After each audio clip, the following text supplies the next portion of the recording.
Right on time there. How's your day going so far? Just getting kind of moving. So I'm good, man. I put on my Van Halen shirt today. I mean, full disclosure, of course, we had this book before Eddie's surprising, unexpected passing, to say the very least. Was Van Halen one of the first bands that you got into? Yeah, man. It's interesting because I'm a straight up blues nut. Like 80s rock was you can't really call Van Halen 80s rock, but like whenever I first got into guitar, I was not like Van Halen was not something I would have thought about. And I had a friend named Hunter that I went to elementary school with, and his dad had an electric Les Paul and Van Halen's first album. So Ain't Talking About Love, like that was the first song I heard from Van Halen. And this is how unaware I was. Is I had my first electric guitar was a copy of Frankenstein. It was like a little cheap copy of Frankenstein. Really? I posted a picture of it on my Instagram, and I just thought it was a guitar that had cool stripes on it. And so I think my parents did as well, And then once I started, like, as I started getting older, I realized, oh wait, this is because of Eddie. And yeah, he's a huge influence on me.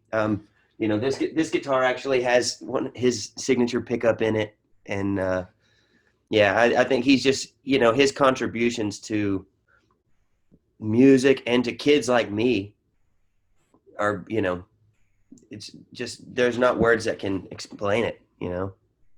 Yeah. Pressure is an example of an artist who's still flying the rock flag really, really high.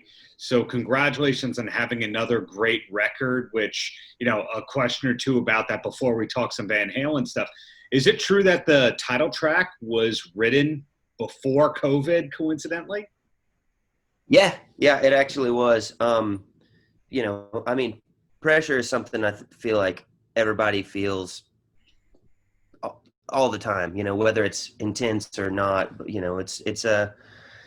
it's just something that people feel, and I think we spend so much time on the road, and Mm-hmm. as as things start to pile up, you start to feel overwhelmed occasionally, and I kind of wrote that song with Caleb, the drummer in the Shakedown, at a moment where I was just feeling overwhelmed by everything, and music is the outlet for that, and so we kind of used it to try and make something that felt like a negative thing into a positive thing. And as 2020 sort of unraveled, that song sort of reemerged, and we thought, hey, people are feeling pressure like they've never felt it before. To say the least, I can't top that. And album is still slated to come out in a week and change. Of course, there's no immediate touring cycle that we know of or anything like that.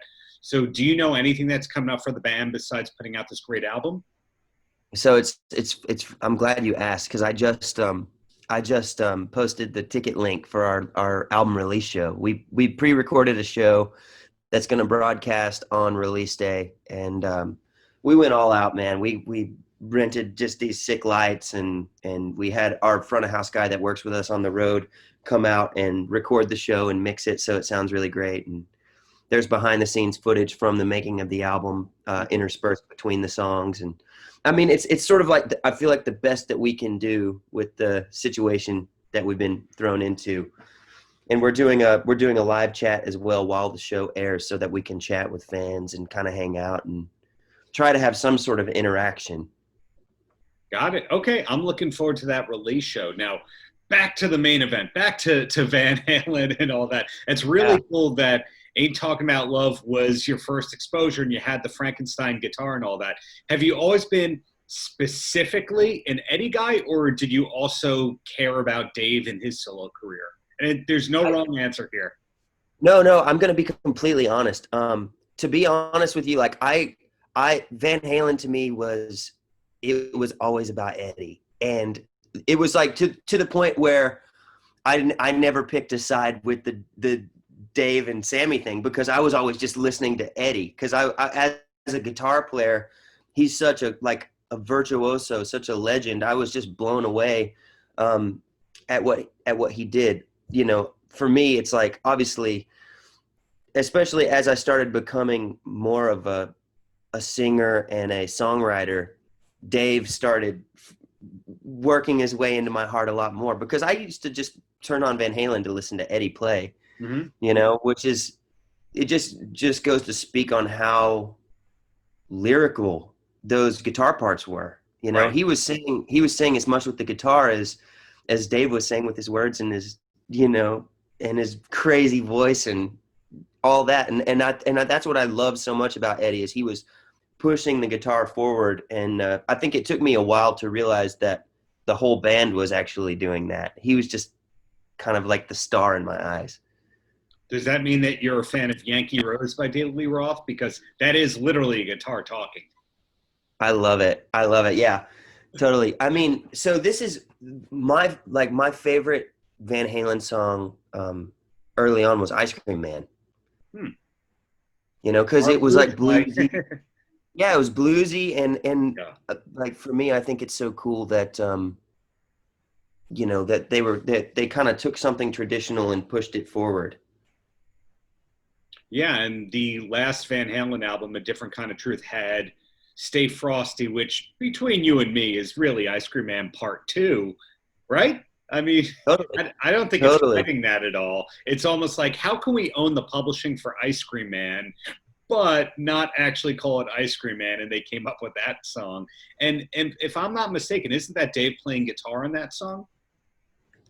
It could be. I really don't know. But it's funny, whenever my publicist wrote me and was like, "Are you a fan of David Lee Roth?" And I was like, "Yeah, I'm a fan of David Lee Roth."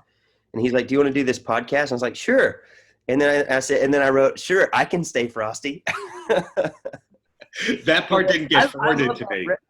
I love that record. To me, that record just shows like that David Lee Roth's mind is still creating. I mean, the lyrics on that song, "As Is." Oh yeah, it's so cool to me. Like, what's the line? "Love 'em all," I says, "let Cupid sort 'em out." I love that.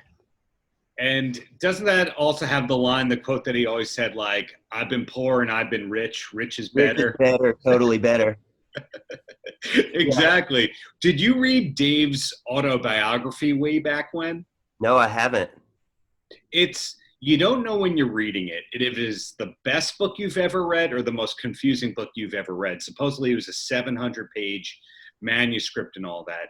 Now, I'm getting immediate vibes that you are so much funnier than people would know from just your music in itself. Was stand-up comedy influential to what you do at all? No, not really. I mean, I love stand-up comedy. I'm just like, I'm an attention whore. You know what I mean? And so I basically, like, whatever could get attention was like what I was doing as a kid. And I love to make my friends laugh and tell jokes. And I think most of my friends are actually sick of that, because I tell the same jokes over and over.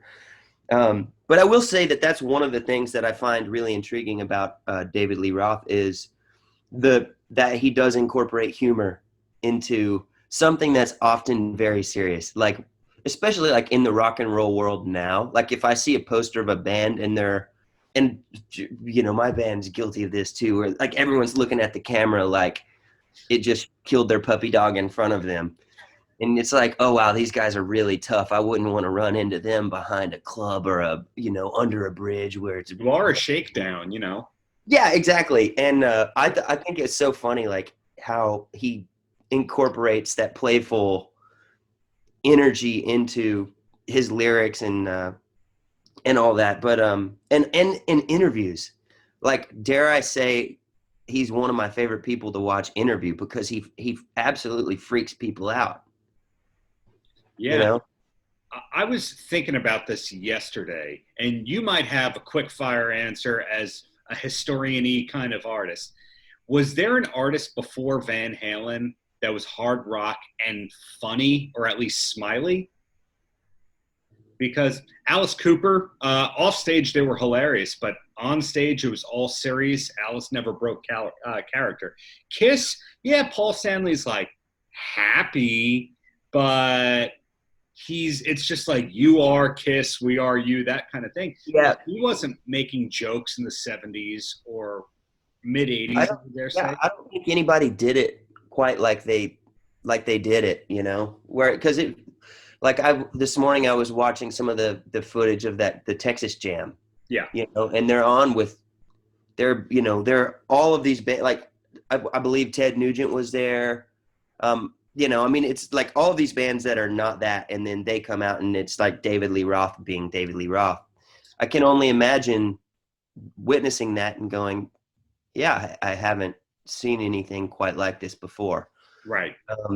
You know, kind of showing up with the hair and the makeup. And I mean, they really did start a movement, you know, Yeah. not only in the way, in like the styling of rock and roll from that point on, but also in the styling of guitar, you know, with Eddie.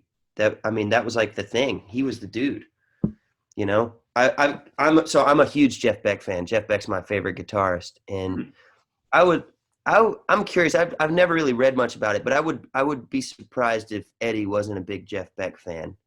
But I feel Oh, like he he kind of, was. Yeah. yeah, I feel like he took some of like what Jeff had started doing and just ran with it, you know? And that's one of the things that I love about artists like that, is that they can take something sort of traditional that's there to begin with, and then they push the ball forward and they innovate further. And I feel like that's sort of what Van Halen did. And you notably got to tour with GNR not too long ago. And of course, your band has indirect ties to Aerosmith. Were there any Van Halen interactions at any point? No, I've never had any interactions with Van Halen. The closest interaction I've had to anything to do with Van Halen was we worked with Andy Johns, who Oh, yeah. he, you know, I mean, he did some stuff later, like for Unlawful Carnal Knowledge and that sort of thing.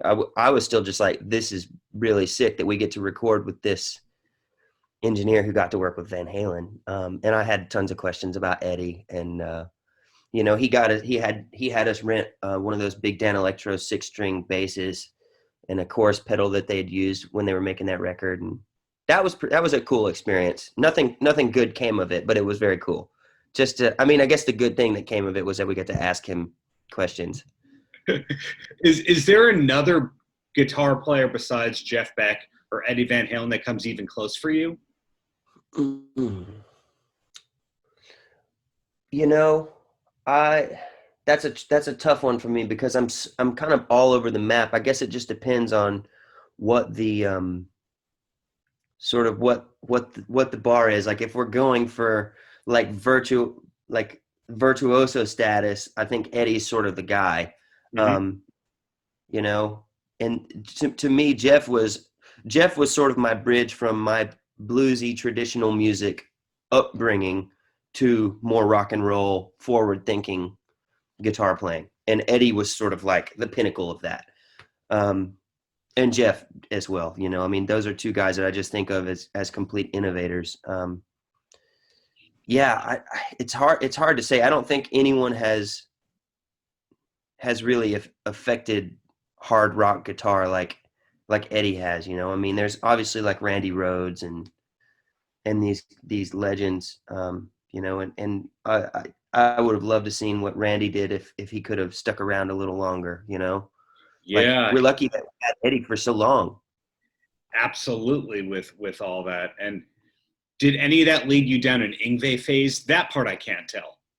No, no, I never really got. I saw Ingve once at a guitar show, and I can really appreciate it, but I never got into it.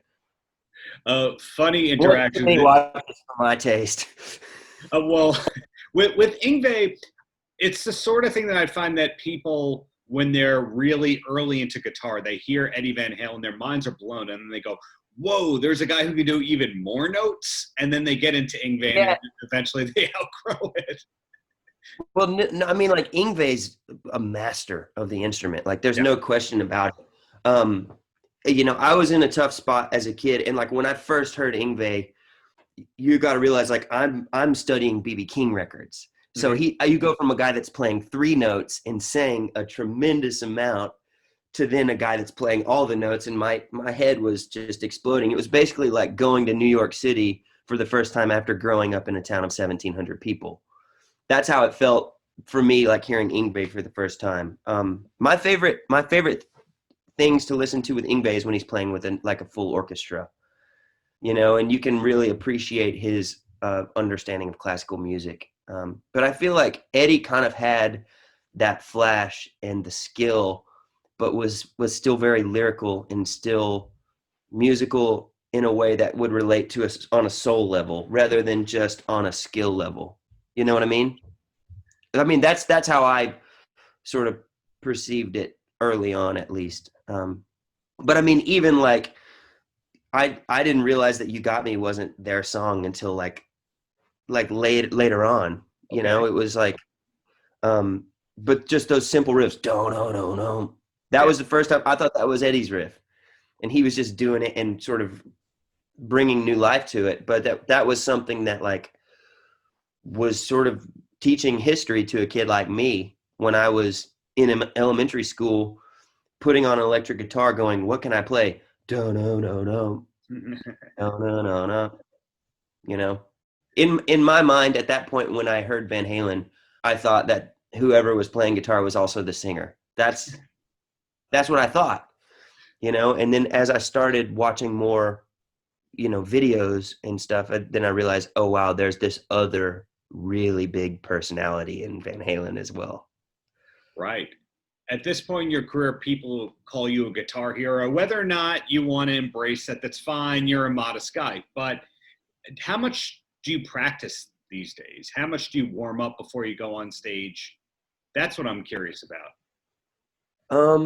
I I just play guitar all the time, as a result of trying to stay creative, trying to write songs, um, trying to stay sane. That the guitar has been my sort of window into my own world since I was a kid. Um, so I always try to keep one close, to where I can just reach over and pick it up. And it's not really with the mindset of, oh, I have to practice to improve. I think that kind of just comes by doing it for me. I have kids who've asked me, like, how did you learn to do that lick? And I say, oh, well, it's whenever you're watching TV or something and you're not thinking about it, just do it over and over, and don't think about playing it. Just let it become part of you and part of the thing. And I think guitar has just become something that I reach for, kind of like a glass of water or something like that, something that you need. But yeah, I love doing it. It makes me really happy. So I keep them close. Did the COVID related pandemic and being home change how much you play guitar? No, you would think that maybe it would, but I play guitar all the time, whether I'm stuck at home or not. I think that, I'm very lucky to get to do this for a living, but it's one of those things, like I take a recording rig with me everywhere I go. So Mhm.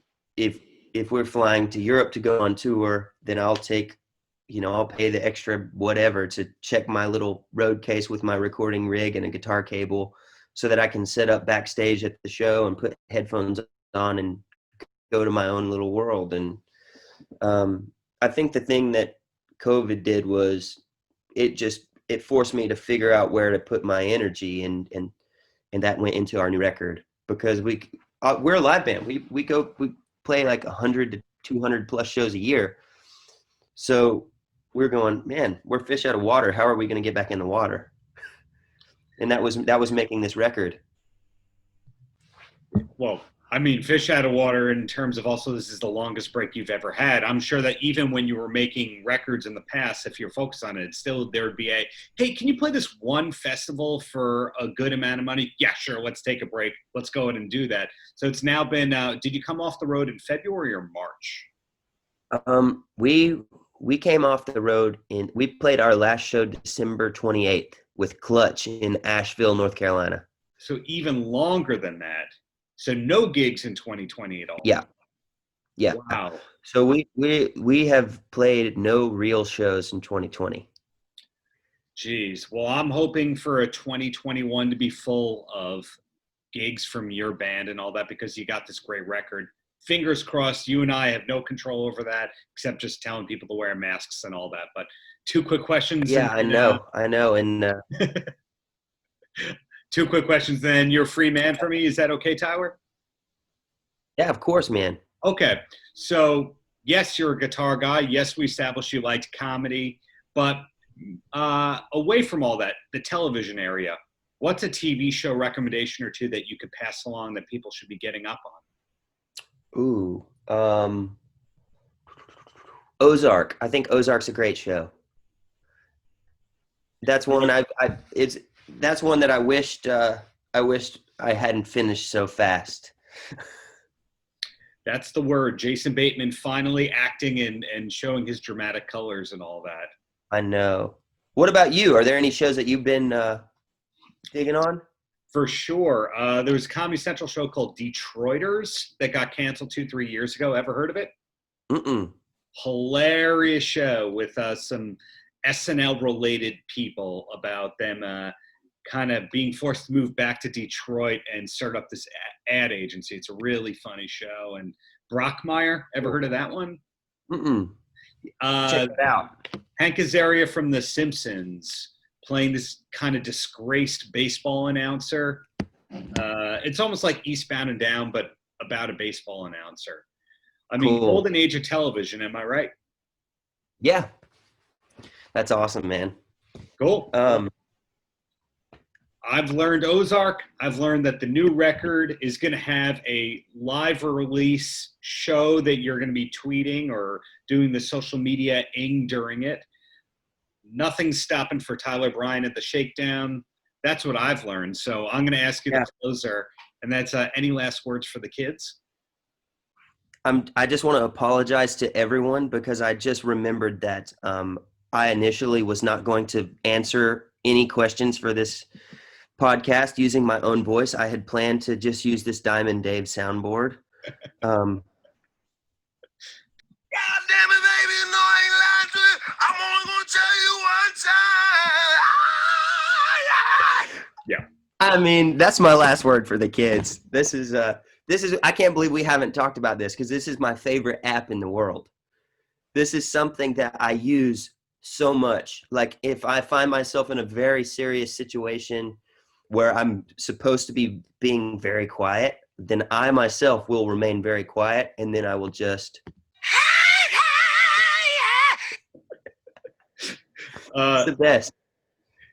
Does anyone else in the Shakedown have that on their phones and they do that as well? No, I'm the only person because I think that at this point they're like probably so annoyed with it. Because I used to prank call people using that. And now everybody knows it's me, you know, but I tried like the Dr. Phil app and like I found all these funny ones, but that's the best one. Like my wife is in a band as well. And the other day, you know, they were working on a video to post on YouTube or something. And mm-hmm. I waited till they finished. And then like at the very end, it was just, and everyone loses it. It's so funny. I mean, there's the great, oh God, I'm running. Yeah. I think that begs the question, are there other Van Halen songs that you can create a full soundboard off of besides Running with the Devil? I think that someone should offer a prize to whoever can top this one. But I'm sure there are. I'm sure there are. Would be Just Like Paradise. If you listen with the That's It, and the 1-800-SEE-A-BABY and the whole Skyscraper album, he talks more in between choruses than I think most people do during a day. Yeah, man, that would be great. I would love another one. Exactly. Well, I take back everything I've said. That is the best thing that I've learned about you from this interview, that soundboard is ready and willing at all times. So Tyler. Yeah, it's on the first page, man. That's devotion, man. Well, thank you so much for your time, and just keep up the greatness, and hope to see you live in New York when this all blows over. All right, man. Cheers. Thanks for supporting rock and roll. Like Paltrocast.